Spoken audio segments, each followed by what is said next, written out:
Welcome to our live meditation.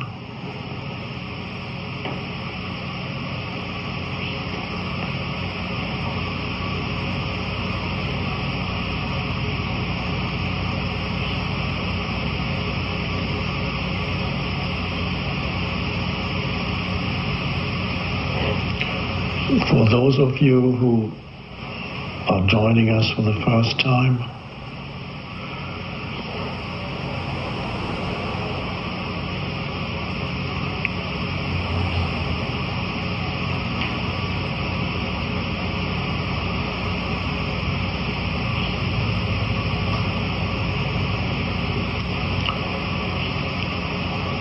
all that's happening here is we become comfortable with nothing happening.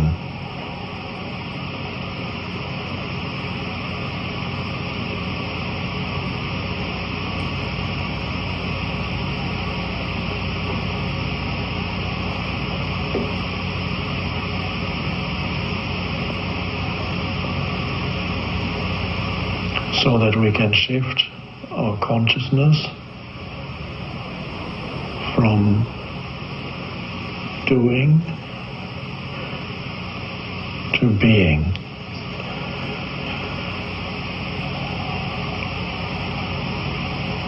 Doing is not just physical doing,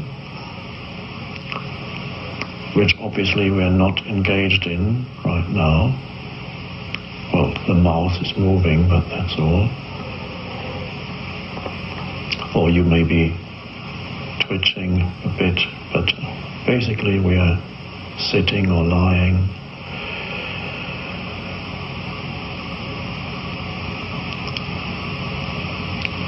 That's physical doing, so we stop doing on the external, and more importantly, the mind.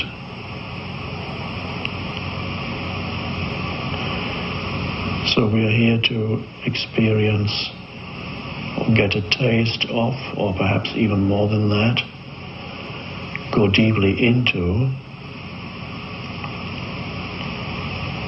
the state of being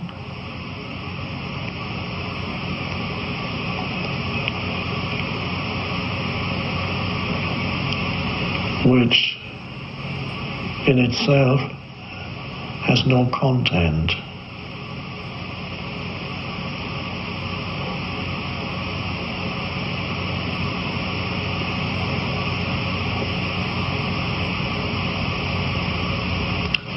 It's a bit like having lived in a room full of furniture, stuff, for many years, always being worried about polishing it or getting more stuff or getting rid of this stuff and talking about the stuff in your room. And for the first time, you become aware also of the space of the room, which is the essence without which there wouldn't be a room. And you realize the furniture in the room is secondary to the space in the room. But space you cannot grasp. You can't say, oh, there it is. You can't even point to it. Where?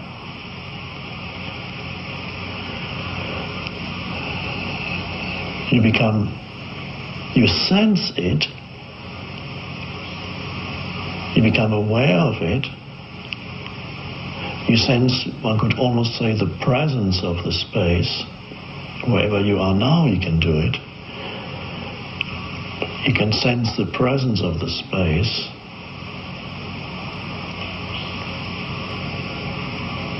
And to do that, you might notice, you can't be thinking. Thinking is to do with the furniture in the room, but thinking is never to do with the space in the room. A different faculty is required, inner faculty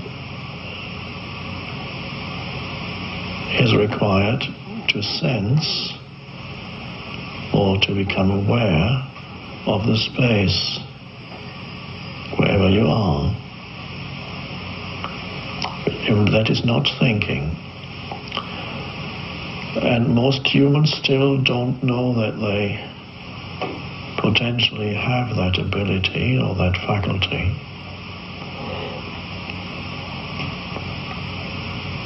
In other words, it's not awakened in most humans yet.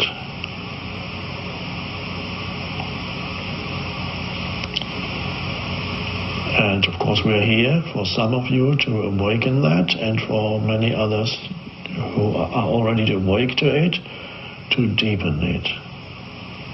So let's go back to the room.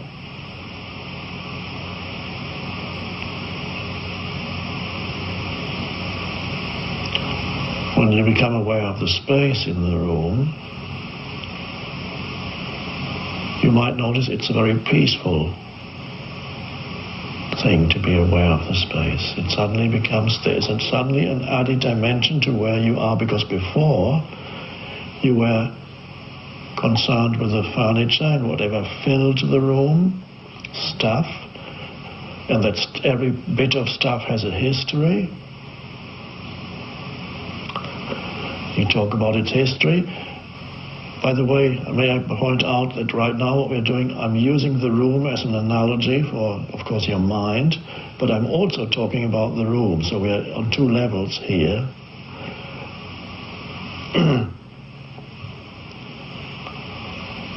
So you can take it literally, and you can take it as an analogy for your mind, or both.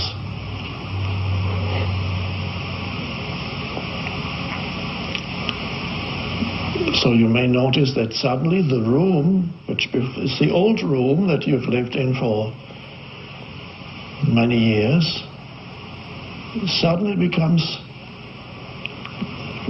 peaceful in the moment that you can sense the space of the room, rather than always focusing on the different bits and pieces in the room, the stuff.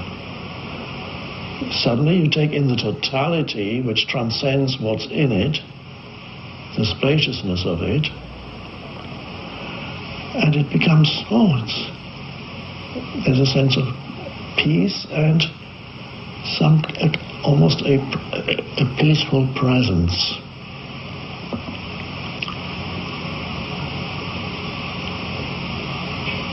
Which, of course, essentially is, you could say, yes, it's in the room, but of course it's in you.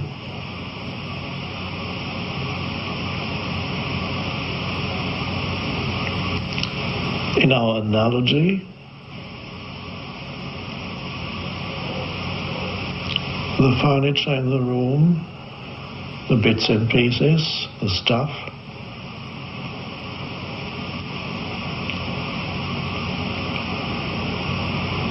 corresponds, of course, to the content of your mind. The thoughts, most of which are old and repetitive, the furniture,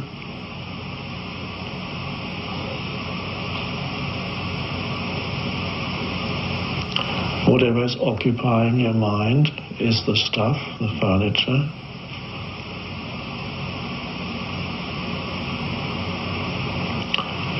Every item wants your attention.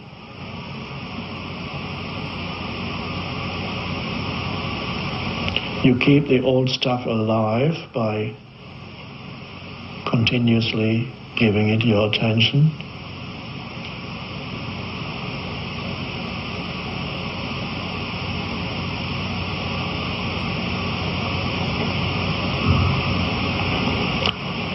And if you become aware of the space in the room, you withdraw attention from what is in the room, and you become aware of that which could be described as the essence of the room, without which there would be no room. Without any room, there's no room. There's space. Space. And within you, the same.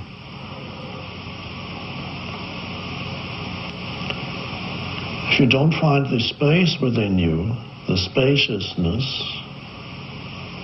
which is the presence that you can sense as if it were an external presence in filling the room, is also in you. Now, this is very deeply peaceful, and in many traditions,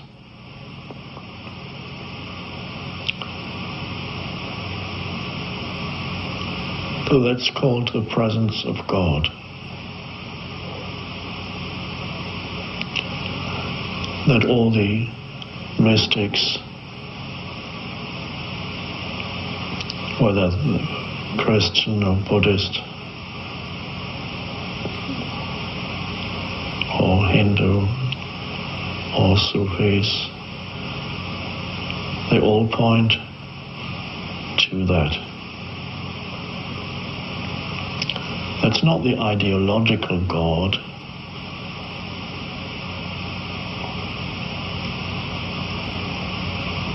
Not the person,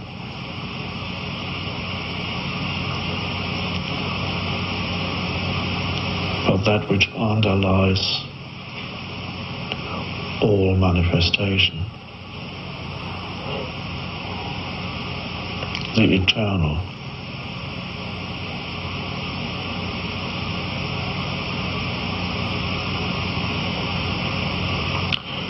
So the internal is both within and without.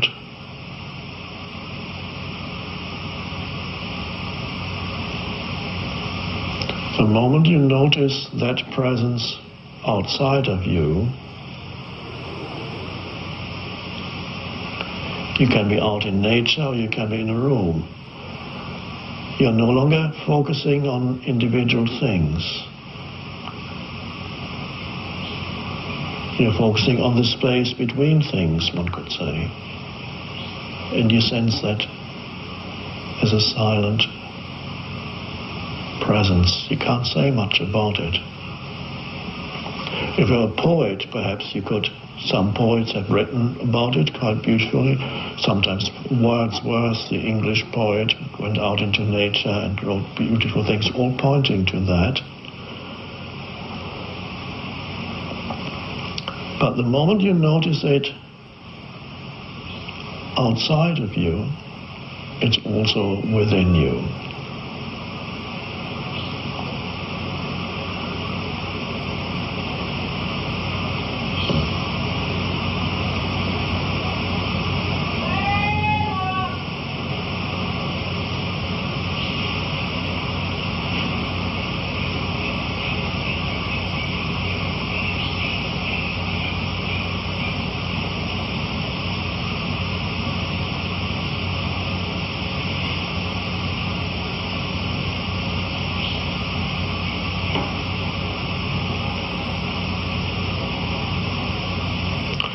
So I call that usually presence.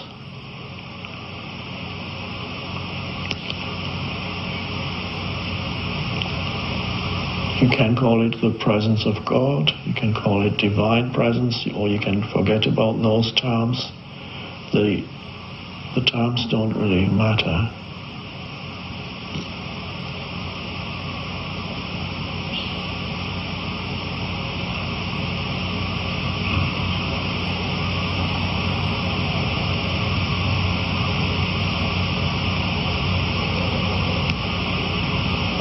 So your entry point then can be, you start with the external. Become aware of the essence of wherever you are, of that particular place, whether it's in a building or outside. The essence of that place, which goes beyond whatever is filling that place, whatever is there as a form. You become aware that there is also the formless dimension to that place. Spirit, another word.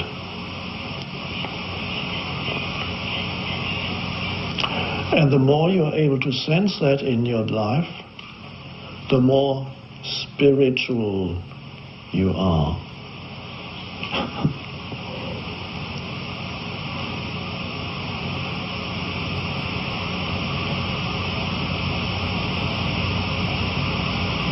So how spiritual you are doesn't really have anything to do with your thought processes. So thinking about God for 12 hours a day or more, or talking about God, doesn't make you spiritual. It's a concept.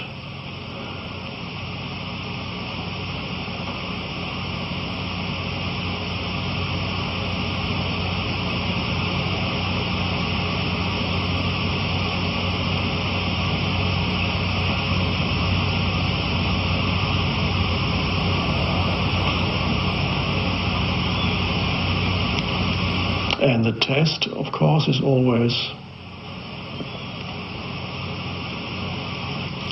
whether you're able to retain that awareness of the presence. Really, awareness and presence are the same thing. The moment you use language, you separate things into subject, objects, and bits and pieces. The question is, are you able to retain that aware presence, continuing to sense that presence that is, of course, inseparable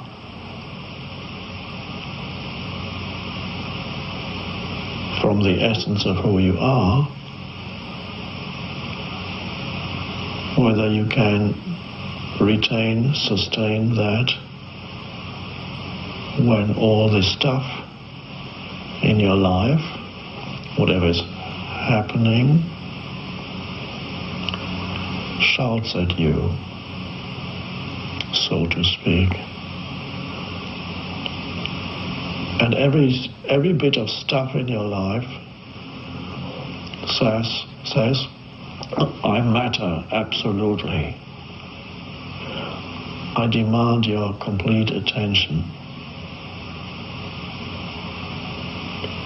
If you don't give me attention, your life will collapse.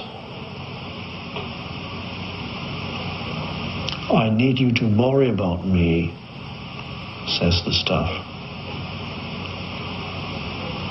If you don't, you're irresponsible.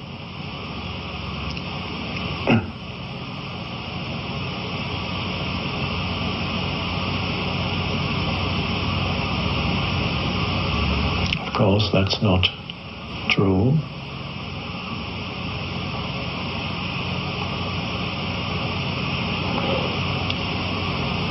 Your most fundamental responsibility is